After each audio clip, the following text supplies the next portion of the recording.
how can you find happiness? For some people, that's like saying, what's the meaning of life, right? It can be this mysterious, complicated thing. Go to the bookstore and look up books on happiness, and you will find that there are dozens and dozens of them. Go online and you'll find hundreds of them. And over the last few years, there's been an increasing prevalence of books released about finding happiness.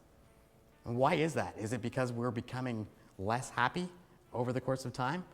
Or is it because we've forgotten some really basic things that can help us be happier? I actually think it's the latter. I think that we instinctively probably know how to be happy, and we've just forgotten or trained ourselves out of what we instinctively know. I mean, if you think about it, the happiest people on the planet, at least the ones I've ever witnessed, are very, very young people. Look at a baby. I mean, when they're not starving or their diaper isn't dirty, they're laughing, they're giggling, they're happy. Young toddlers are happy. And yet for most of us, as we get older, we struggle more and more with being happy. Why is that? Well, I think it's for a whole variety of reasons, but I want to give you a couple of things that I think you can do to help yourself be happier. And the first one is to eliminate as much as you possibly can worry from your life. Eliminate worrying. Now, we're all going to worry to a certain degree. We have natural concern about things. So I'm not saying that you just don't care about anything anymore. But eliminate worry, which means eliminate being concerned about things that you can't change or can't control. Right? So when was the last time that someone was angry, upset, frustrated about the weather and complained to you about it? Or maybe you complained to somebody else. When was the last time you got really frustrated and angry sitting in traffic? When was the last time you stressed about global warming or war in a foreign land or global famine or any of these big, huge, weighty issues in the world? Now, am I saying don't care about that stuff? No. I'm saying do what you can in your corner of the world, in the life you've been given, to affect change if you can, absolutely. But don't stress and worry about things when you can't do anything about them. We do that from very small things to very large things, and we zap our energy and we zap the little bit of ability that we do have in different situations because we're focused on the things we can't control. So stop and eliminate worry from your life. The second thing I'm going to suggest to you is maybe even more challenging. It certainly is for me. I'm going to ask you to unplug. Unplug from technology, from your laptop, from your smartphone, from the TV, at least once a week.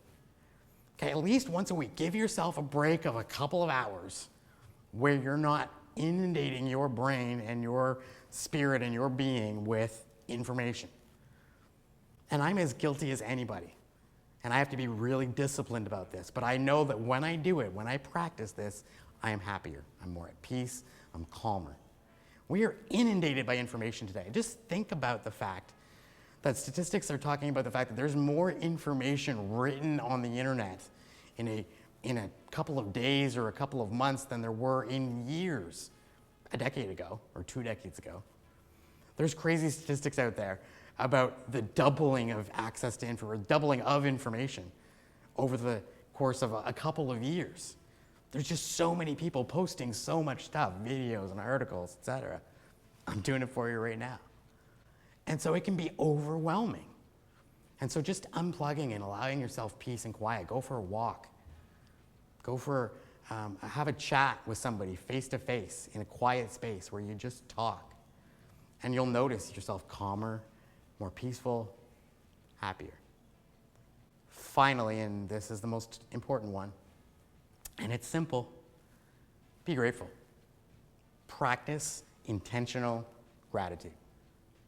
Now, if I tell you to be grateful, you may just say, okay, well, I can think of a couple of things I'm grateful for. Great, good place to start. But I want you to be really intentional about this. So every night, for me, every night I go to bed and I list verbally, because we do it as a family, the things I'm grateful for. Now, I don't do an exhaustive list of 100 things, so that's not very practical, but we name 3 or 4 things, each of us, every night. And that practice, over the course of time, has had a dramatic effect on my well-being, my sense of happiness. I begin to have this greater sense of appreciation for all of the things that I have. And this is something you can do no matter what your station in life, no matter what your financial position. We are all We all have things to be grateful for. If you are alive watching this video, you have things to be grateful for. You're breathing. Your lungs are working. You have eyes to see and ears to hear if you can watch and see this video. So there's 3 for you right there. And chances are you've got a whole lot more than that. The practice of gratitude is amazing because of what it does is it not only helps you to connect with the things you already have, but it helps you to recognize and see all these other things that you took for granted before that once you appreciate them, give you this greater sense of happiness. So practice gratitude. Eliminate worry from your life. If you can do these 3 simple things for me, okay? Eliminate worry. Unplug at least periodically from time to time and practice gratitude. I can almost guarantee that you'll experience more happiness. So go ahead and try those things and post your results in the comments below. Share other things that you've experienced or other things that you find make you happy. Simple things, or maybe things that nobody else has thought of. And share that wisdom with us. We appreciate that. Until next time, this has been Mark Black, reminding you, don't live every day like it's your last day. Just be alive every day.